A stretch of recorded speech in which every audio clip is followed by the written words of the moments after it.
तेरा पानी अमृत युग युग बहता जाए। हरे कृष्णा।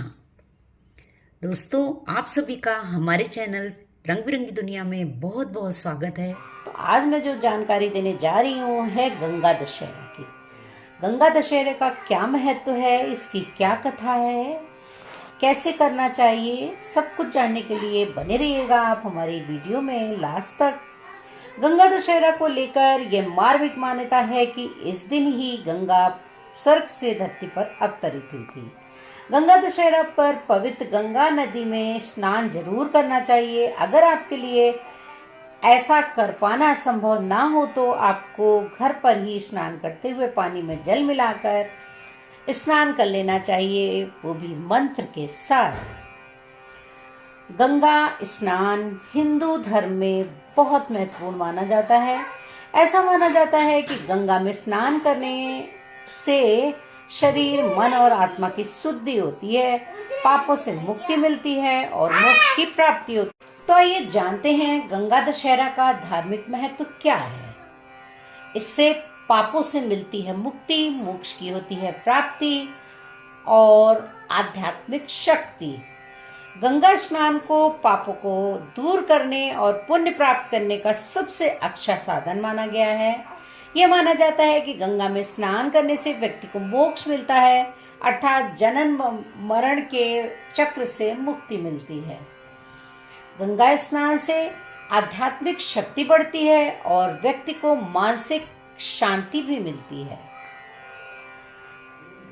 तो जानते हैं गंगा स्नान क्यों करना चाहिए, इससे क्या लाभ है। सबसे बड़ा स्वास्थ्य लाभ है। गंगा जल को औषधि गुणों से युक्त माना जाता है और इसके सेवन से कई बीमारियां दूर हो जाती हैं।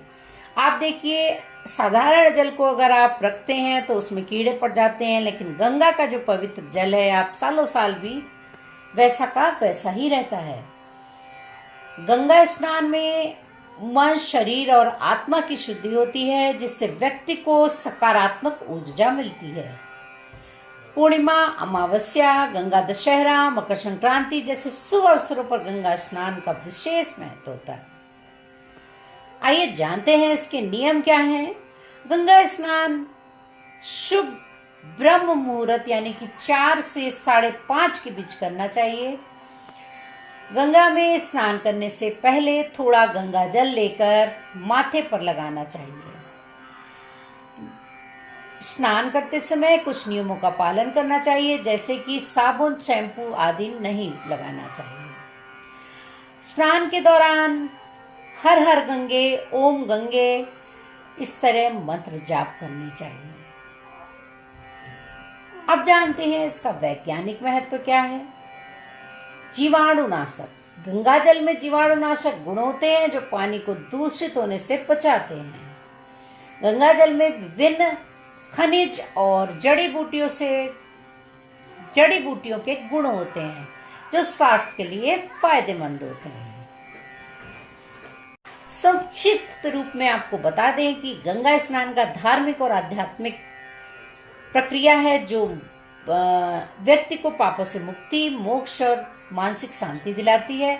साथ ही इसके वैज्ञानिक लाभ भी होते हैं। अब जानते हैं कि गंगा दशहरा की कथा क्या है।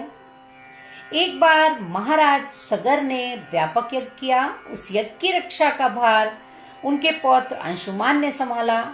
इंद्र ने सगर के यज्ञीय यश का अपहरण कर लिया। यह यज्ञ के लिए विघ्न था। परिणामतः अंशुमान ने सगर की 60,000 प्रजा लेकर अश्व को खोजना शुरू कर दिया। सारा भूमंडल खोज लिया पर अश्व नहीं मिला। फिर अश्व को पाताल लोक में खोजने के लिए पृथ्वी को खोदा गया। खुदाई पर उन्होंने देखा कि साक्षात भगवान महर्षि कपिल के रूप में तपस्या कर रहे हैं। उन्हीं के पास महाराज सगर का अश्व पासी घास चर रहा है। प्रजा उन्हें देखकर चोर चोर चिल्लाने लगी। महर्षि कपिल की समाधि टूट गई। जो ही महर्षि ने अपने आग्नेय नेत्र खोले त्यों ही सारी प्रजा भस्म हो गई। इन व्रत लोगों के उद्धार के लिए महाराज दिलीप के पुत्र भागीरथ ने कठोर तपस्या की। भागीरथ के तप से प्रसन्न होकर ब्रह्मा ने उनसे वर मांगने को कहा, तो भागीरथ ने गंगा की मांग की। इस पर ब्रह्मा ने कहा, राजन, तुम गंगा का पृथ्वी पर अवतरण तो चाहते हो, परंतु क्या तुमने पृथ्वी से पूछा है कि यह गंगा के भार या वेग को संभाल पाएगी? मेरा विचार है कि गंगा के वेग को संभालने की शक्ति केवल भगवान शंकर में है। इसलिए उचित यह होगा कि गंगा का भार एवं वेग संभालने के लिए भगवान शिव का अनुग्रह प्राप्त कर लिया जाए।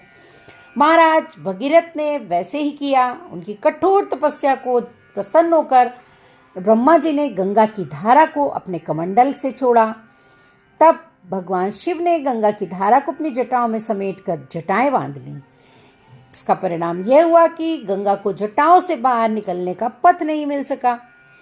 अब महाराज भगीरथ को और भी अधिक चिंता हुई। उन्होंने एक बार फिर भगवान शिव की आराधना में घोर तप शुरू कर दिया। कहीं भगवान शिव ने गंगा की धारा को मुक्त करने का वरदान दिया।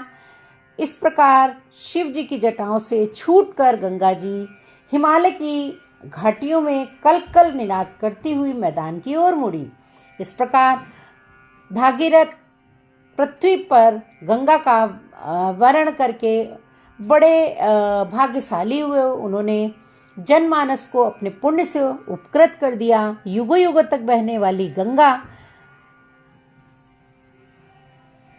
महाराज भगीरथ की कष्टमयी साधना की गाथा कहती है। गंगा प्राणी मात्र को जीवन दान ही नहीं देती, मुक्ति भी देती है। इसी कारण भारत तथा विदेशों तक भी गंगा की महिमा गाई जाती है। तो ऐसी है हमारी माँ गंगा की महिमा। आपको ये छोटी सी जानकारी कैसी लगी? अगर थोड़ी भी पसंद आई हो तो प्लीज़ हमारे चैनल रंग बिरंगी दुनिया को सब्सक्राइब जरूर कर लीजिएगा, वो भी विद बेल आइकन, जिससे ऐसी ही जानकारी ब्लॉग्स आपको सबसे पहले मिल सकें। जय गंगा मैया। हर हर गंगे, हर हर गंगे।